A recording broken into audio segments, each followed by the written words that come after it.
Halo teman-teman, jumpa lagi bersama Dige. Gimana nih kabar kalian? Semoga kalian semuanya dalam keadaan sehat selalu ya.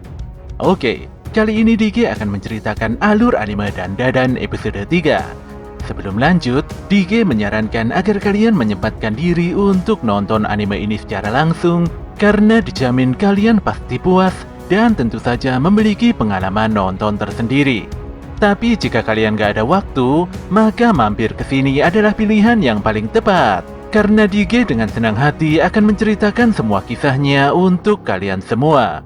Sebelum lanjut, buat kalian yang baru saja menemukan channel ini, ada baiknya untuk subscribe dulu. Jangan lupa juga untuk menyalakan notifikasinya, agar kami semakin semangat untuk menghadirkan konten-konten terbaik buat kalian. Oke, langsung saja. Persiapkan diri kalian and enjoy!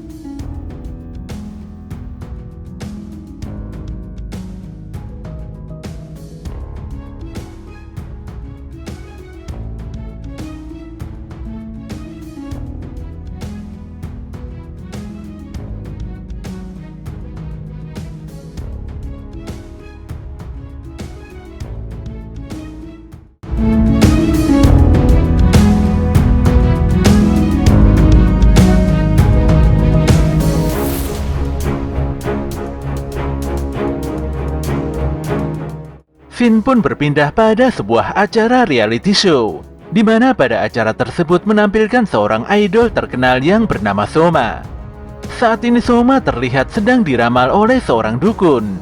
Dukun yang dikenal dengan nama Dodoria Santa itu pun terlihat menebak hobi ataupun kebiasaan Soma. Tapi payahnya tidak ada satupun tebakannya yang benar. Jelas saja para kru dan tim kreatif nampak kecewa dan mempertanyakan kemampuan Dodoria. Apalagi show barusan ditayangkan secara on-air. Pun demikian, baik kru ataupun Dodoria sendiri tidak ambil pusing dengan siaran lokal seperti itu. Sesaat kemudian, Dodoria pun pulang ke rumahnya dengan menumpangi taksi. Dia pun hampir tiba di rumahnya. Tapi sebelum turun dari taksi, wanita itu mengingatkan Pak Supir agar segera pergi jika tidak ingin kehilangan nyawa di tempat ini.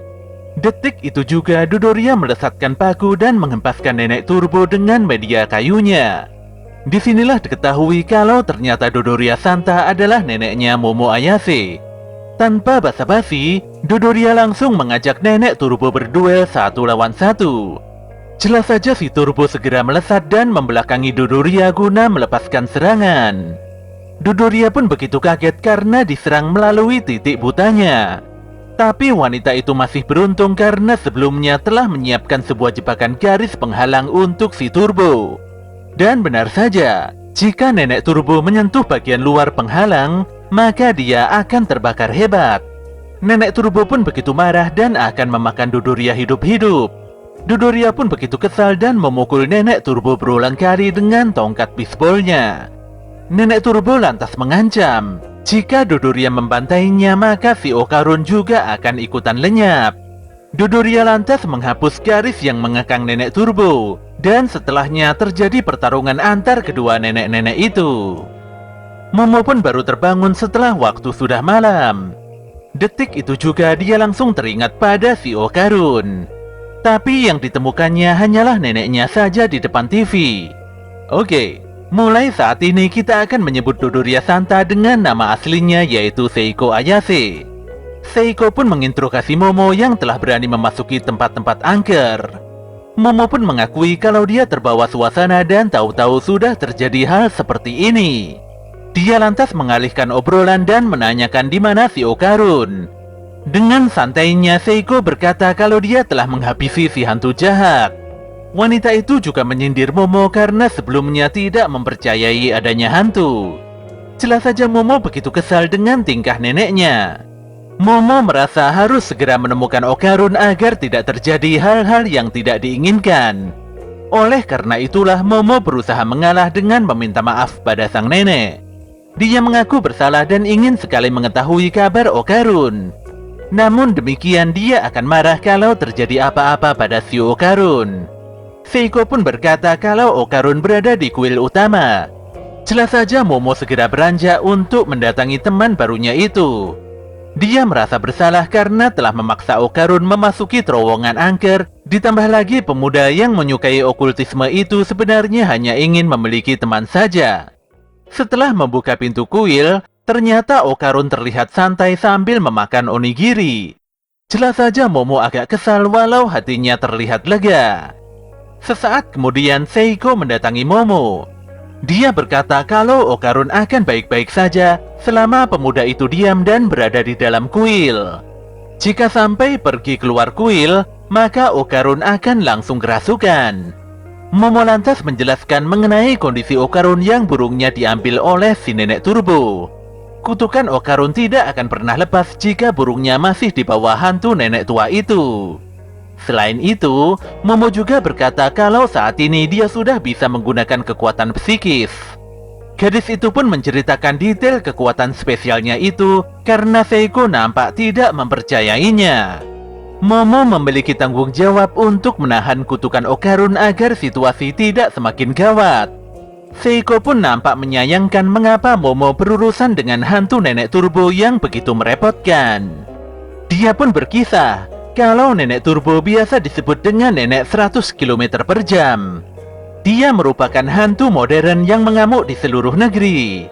Hantu itu begitu licik dan lama bersemayam di dalam terowongan. Seiko bahkan pernah mendatangi terowongan tempat si nenek turbo. Tapi dia tidak bisa mendekati terowongan itu karena energi negatifnya begitu besar. Nenek turbo adalah roh terikat, di mana ini berarti kalau dia adalah hantu yang terikat pada roh lain beserta tempat tinggalnya. Bisa dikatakan kalau nenek turbo sangat kuat jika bertarung di kandangnya sendiri. Hingga saat ini, tidak ada medium roh yang sepadan dalam menghadapi roh terikat. Oleh karena itulah Seiko memperingatkan Momo untuk tidak mengusik nenek turbo. Bagaimanapun juga dia tidak ingin kehilangan cucu kesayangannya. Seiko pun meminta Momo untuk melupakan Okarun dan kembali pada kehidupan yang normal seperti biasanya. Tapi Momo mengungkapkan kalau dia tidak pernah menyesal melakukan hal ini. Dia sangat yakin kalau Takakuraken yang dikaguminya pasti juga akan mengambil keputusan untuk menolong Okarun. Seiko pun menghela nafas panjang sembari menghisap rokoknya. Jika Momo bersikeras seperti ini, maka Seiko tidak memiliki pilihan lain. Dia pun meminta Momo untuk bermain kejar-kejaran melawan nenek turbo. Hantu itu sangat percaya diri dengan kecepatan kakinya. Asalkan dipancing, nenek turbo pasti akan meladeni siapapun yang mengajaknya adu kecepatan. Saat ini yang menjadi masalahnya adalah wilayah roh terikat yang berada di dalam kota Sono. Momo harus memancing nenek turbo keluar dari lokasi tersebut tanpa tertangkap.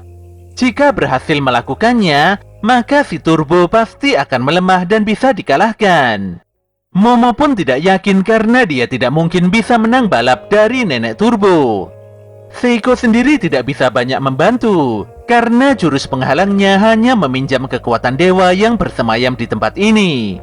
Jika keluar kota, maka kekuatan tersebut tidak akan bisa digunakan. Intinya Seiko menegaskan kalau hanya itu satu-satunya cara untuk mengalahkan nenek turbo. Selain itu yang berduel bukanlah Momo melainkan si Okarun. Tentu saja bukan Okarun mode normal, tapi si Okarun yang telah berubah dengan kekuatan kutukan. Seiko pun meminta Okarun berlatih olahraga push up, sit up, back up, dan squat sekuat tenaga. Sementara Momo harus melatih kekuatan espernya agar semakin kuat. Tentu saja keduanya akan berlatih dalam bimbingan Seiko. Beberapa saat kemudian, Okarun meminta maaf pada Momo karena saat melawan alien sebelumnya, dia sudah putus asa dan terlalu memikirkan dirinya sendiri. Berbeda dengan Momo yang sudah menolongnya dan mengalahkan si alien. Jika hal buruk itu terjadi lagi, maka Okarun berjanji akan berjuang sekuat tenaga untuk menolong Momo. Oleh karena itulah Okarun berharap agar Momo tidak kecewa dan tidak berhenti menjadi temannya. Momo pun memuji keberanian Okarun dalam pertarungan sebelumnya. Dan dia juga berjanji akan menolong pemuda itu jika terjadi masalah di kemudian hari. Pada keesokan harinya, Okarun dan Momo mulai menjalani latihan yang begitu intens. Supaya Okarun tidak kesurupan, Momo tidak boleh melepaskan pandangannya sama sekali. Momo merasa kalau dia mampu melihat aura Okarun. Dia lantas menekan aura Okarun dengan cara menggenggamnya. Itulah hal sederhana yang membuat kutukan Okarun jadi tertahan. Dibandingkan dengan saat pertama kali kekuatan Esper ini bangkit, kekuatan Momo saat ini benar-benar lemah dan tidak bertenaga. Seiko pun meminta Momo untuk menutup matanya. Wanita itu meminta agar Momo tidak selalu terpaku pada penglihatannya saja. Dia harus menggunakan seluruh inderanya agar kekuatannya semakin maksimal. Ketika Momo mulai menutup matanya, tanpa disangka si Okarun telah berubah menjadi nenek turbo. Walau bisa menyentuh aura Okarun dalam keadaan mata tertutup, tapi Momo merasa kalau latihan ini tidak ada faedahnya. Namun demikian, Seiko selalu menegaskan kalau Momo harus berlatih demi memaksimalkan kekuatan Espernya. Seiko juga mengerti mengapa kekuatan Momo bisa tersegel seperti itu. Jadi mau tidak mau kekuatan Esper tersebut harus dilepaskan secara perlahan melalui proses latihan.